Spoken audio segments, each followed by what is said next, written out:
going on, family? Back here for my second video. We're gonna be doing a video reaction on people that went missing after these recordings. All right, man. The reason I did this channel is because I want interaction with people. I don't care about no likes and subscribes or whatever. I just like to have good debates, man. I like to go at it. You know what I mean? But look, always know your surroundings and everything else. Let's get started.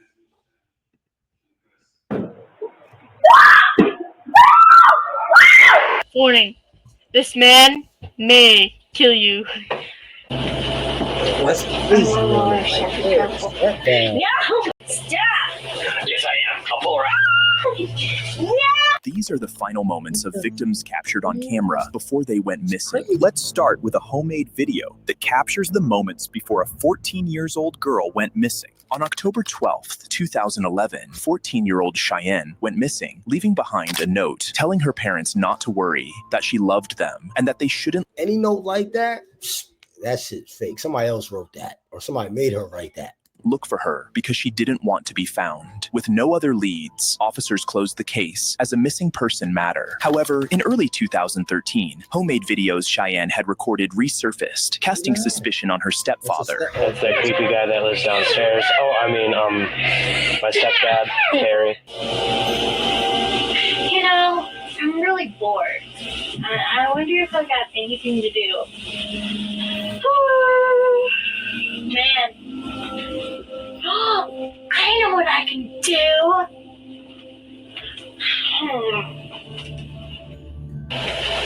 What? I want more Shepherd Purple. Okay. See, that's crazy. She said she had the warning that she was on a live stream. Be careful. That's crazy. See, that's why I try to set a great bond with my kids and nieces and nephews and everything, so they can feel comfortable to come to me whenever this is somebody doing something like this or anything like that, man. The government does not put these nasty ass animals underneath the ground, man. Fuck giving them jail time. It's over for them, yo. Did I say you were in this? No, you weren't. You go ahead. Help. See how abusive? No, he's not abusive. No, stop. Yes, I am. I'll pull her out. No. All right. See what I have to go through every day? Mister, I don't need. Stop. Whoa. That was fun. Oh, if the brother knew. Come on, what man. The heck? What made you know a hockey stick? What are you doing in my room? Not your room, dumbass. Get out of my room. Touch me again, I'll break your fucking hands. Warning, this man may kill you.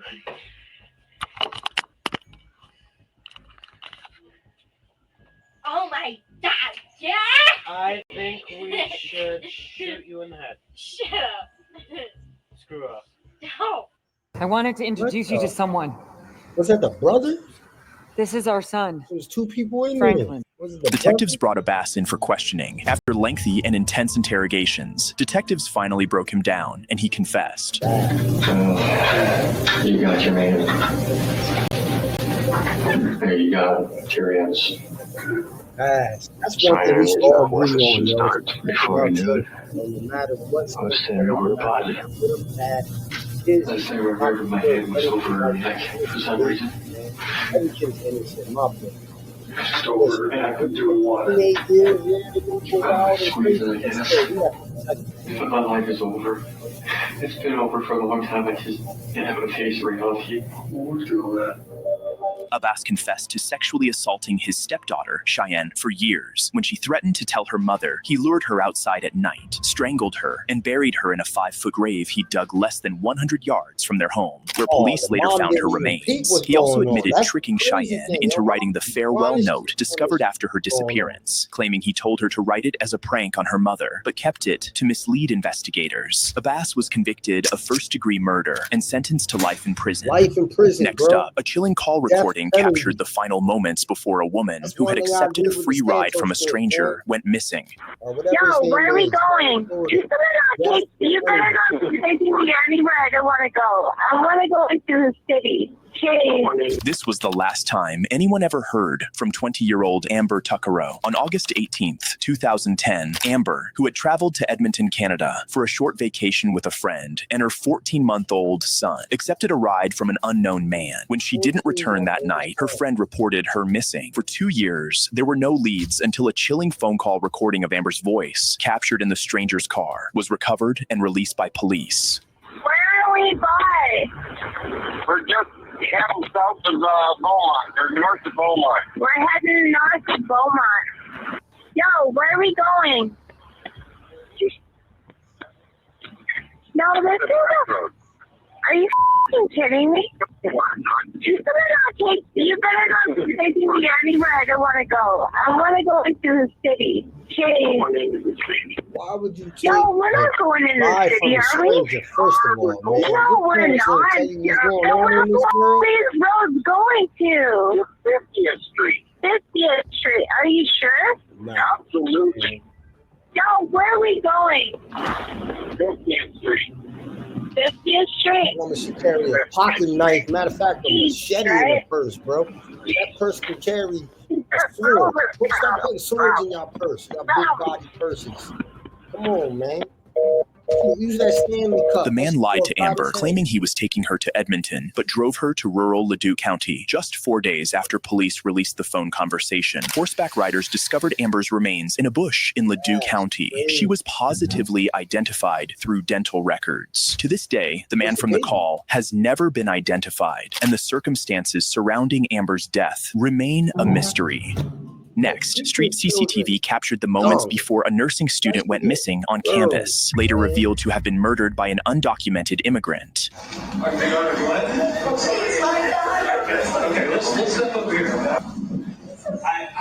don't want to tell you. Jose Ibarra, and he went hunting for females on the University of Georgia's campus. On February 22nd, 2024, 22-year-old nursing student Laken Riley from Augusta University, Georgia, went for a morning run but hadn't returned after 3 hours. Unusual, since she always came back early. Concerned, her 3 roommates searched her running route using Riley's phone location. They soon found one of her AirPods and signs of a struggle at the spot, prompting them to call the police immediately. Hi, we're calling because our roommate. Nah, admit, I might have said some crazy shit when Trump first got elected, because my brown people, well, my other brown folks done voted for him and everything else. You know what I mean? I ain't got nothing to say about the Cubans, but my Mexican brothers and sisters, man, I stand with y'all, hands down, man. The Cubans, I can't really mess with y'all, man, because I had a bad experience with Cubans. But, hey, you know what I mean? Not everybody should be going back. Tell you that right now. We need y'all just as much as y'all need to be over. We need y'all here, man. We went out for a run at 9. We just together. That's what we need. Behind grad housing, and we haven't heard from her. And we all my best people I ever met was out of my race. We went to look where her last location was, and all we found was an AirPod. Okay, you tried calling her since she got service back? Her family doesn't have AT&T, so the one with the power outage, so they've had service the whole time, and her calls have been ringing through. We're just not getting answers. What's your friend's name? The one, her name's Laken Riley. This prompted a deployment of UGA police officers who, upon checking Riley's phone data, discovered it had made an emergency SOS to 911, during which disturbing sounds of a struggle could be heard in the background. Hello, this is Clark County 911. Hello, Clark County 911. Can anyone hear me?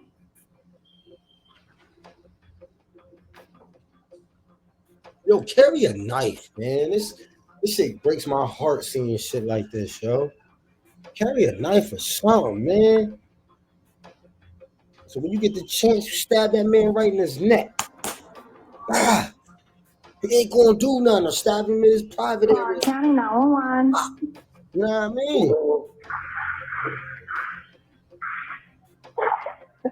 I mean? Man.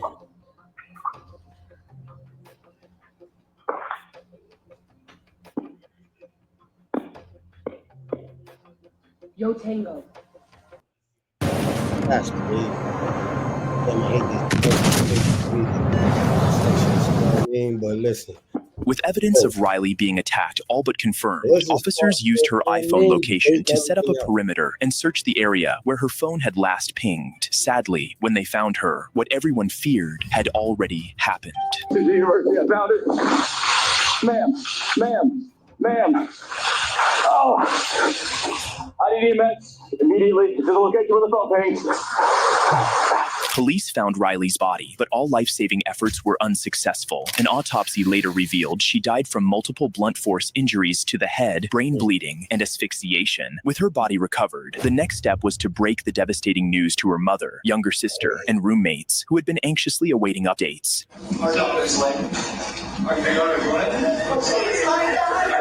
Okay, let's step over here. Come on, let's go. All right.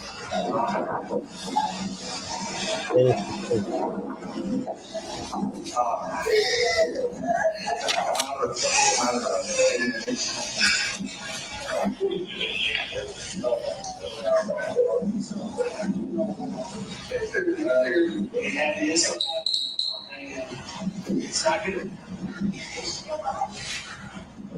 I don't want to tell you yes or no because I don't have names. I don't know who anybody is.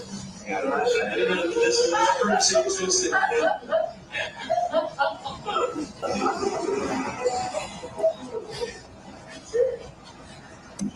Given the brutality of the crime, officers left no stone unturned in the hunt for the killer. They reviewed CCTV footage along Riley's running route and discovered 2 bloodied stones, used as a weapon and evidence that she'd been dragged from the trail into nearby bushes, where she was likely killed after resisting an attempted rape. CCTV later captured a hooded man in a hat disposing of clothing, gloves, and hair in a dumpster, all of which tested positive for Riley's DNA and blood. By piecing together several surveillance clips, officers eventually tracked the suspect to his home, just 1 mile from where Riley's body was found.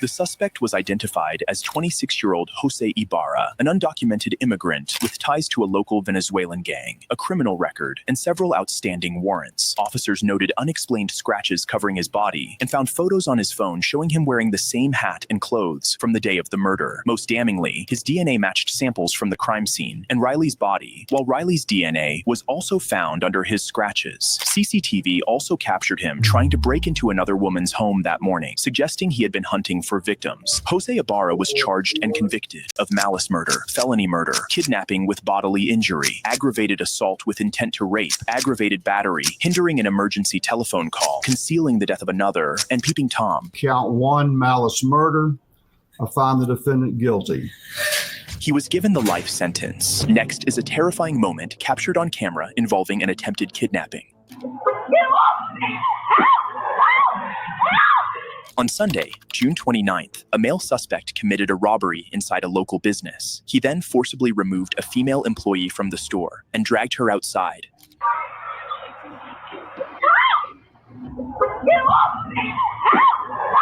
That's crazy. Man. Ain't nobody heard her. It's crazy to me, yo. Nobody heard her. Nobody. All that yelling. They should have had that. Run. Oh, yeah, there you go. Keep running. The woman managed to escape and caught the attention of a nearby citizen, who quickly came to her aid and called the St. Johns County Sheriff's Office. Well, how is he attacking her? Talk to me. He's trying to put her in the car. The suspect abandoned the kidnapping attempt and fled the scene. Officers later spotted the suspect driving recklessly. After a high-speed pursuit, he was taken into custody. The suspect, 31-year-old Tundi Dor, now faces charges of kidnapping, robbery, and grand theft auto. Next up, police body cam captures not moments Gabby. before a girl went missing. Gabby, Not Brian, okay. Gabby. What's going on? How come you're crying? Yo, the police really failed this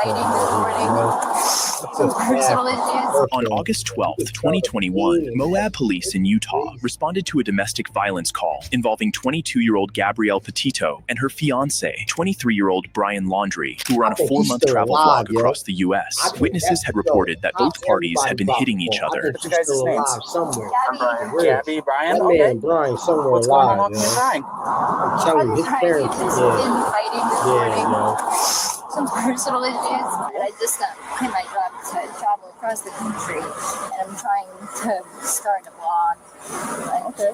So I've been building my website, so I've been really stressed. When you slapped him those times, were you attempting to cause him physical pain or physical impairment? Was that what you were attempting to do to him? What were you? I was trying to get him to stop telling me something. Tell me what's going on. I didn't even know I met you. Christina gets worked up sometimes. You want to tell me about those scratches on your face? She didn't step on her hand. That's why I was pushing her away. I'm not going to pursue anything. There were visible marks on both of their hands, but neither Gabrielle nor Brian wanted to press charges. Step into Wix Studio and handle every part of your build from one platform. Map out. You're 22, right? So I'm choosing not to cite you today. The officer chose not to arrest or charge either of them and instead separated the couple for the night. Laundrie was taken to a nearby motel while Gabby stayed with the van. The couple reunited the next day and continued their trip until August 27th when Gabby vanished. On September 1st, Brian Laundrie quietly returned home alone to his parents' house in Florida. 2 days earlier, he had called his parents and told them Gabby is gone, adding that he would need a lawyer. Rather than alert authorities, his parents concealed this information. It wasn't until September 11th that Gabby's mother filed a missing person report. Unable to reach her daughter for over a week, Brian became the prime suspect, but refused to cooperate, exercising his right to remain silent. Shockingly, Brian and his family then went on a camping trip, fully aware that Gabby was no more, while ignoring repeated pleas from Gabby's parents, who were desperate for answers. Whatever you can do to make sure my daughter comes home, I'm asking for that help. Our lives are falling apart. Man didn't have no We believe you know the restrictions, location of where Brian left Gabby. We beg you to tell us. Police even pleaded with Laundrie's parents for any information their son might have shared, but they refused, keeping him inside their home and shielding him from investigators. Investigators then intensified their search, and on September 19th, Gabby's remains were found in Bridger Teton National Forest. An autopsy determined she died weeks earlier from blunt force injuries to the head and neck and from manual strangulation. By the time of this discovery, Laundrie's parents had reported their son missing 2 days earlier, deepening police suspicion they were shielding him. However, this wasn't the case. On October 20th, police found Brian Laundrie's decomposed body at Myakkahatchee Creek Environmental Park in Florida. He had offed himself shortly after fleeing home. A handwritten confession to killing Gabby was found in a notebook on him. With Brian dead and prosecutors unable to charge his parents, Gabby's family filed a civil lawsuit alleging the Laundries withheld critical information under legal pressure. Brian's parents admitted that on August 29th, he had called them to say Gabby is gone and that he needed a lawyer. To settle the lawsuit, they agreed to pay $3 million. In the next case, this mother of two recorded a video naming her husband as the suspect before she went missing. This is me, covering all my bases, making sure that if something happens to me or my family or all of us, that our assets are documented. Do you not know where she's at? Okay. What do you think has happened to her? Have I told you that you're a suspect? Felt like that a few times. On December 7th, 2009, 28-year-old Susan Powell's relatives reported her missing, along with her husband Joshua and their 2 children. Officers broke in to search for them, but found no one. That same evening, Joshua returned alone with the children, claiming he had left Susan at home while he took the kids camping in the middle of a snowstorm, a story that raised red flags. Police found Susan's blood in the house, learned Joshua, who had declared bankruptcy with over $200,000 in debt 2 years prior, had emptied her retirement accounts and discovered a letter and homemade video Susan had left at work, warning, if I die, it may not be an accident, directly implicating her husband. This is me, July 29th, 2008. It is 12:33 Mountain Time. covering all my bases, making sure that if something happens to me or my family or all of us, that our assets are documented. Hope everything works out and we're all happy and live happily ever after as much as that's possible.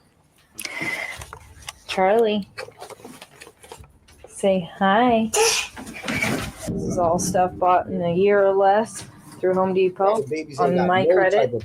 Josh bought a lot of stuff and then he had to bankrupt it. And then he bought a little bit more on my credit. And I had necklaces too. Where those are. Got in a rage, as you can see, and broke this. There's studs and pearls and opals in there. Broke this and threw all my DVDs and made a mess. Because he was angry at me about a year or two back. Joshua then got into even deeper trouble when a coworker came forward and testified that Joshua often talked about how to hide a body, prompting officers to bring him in for questioning. You do not know where she's at. Okay. What do you think has happened to her?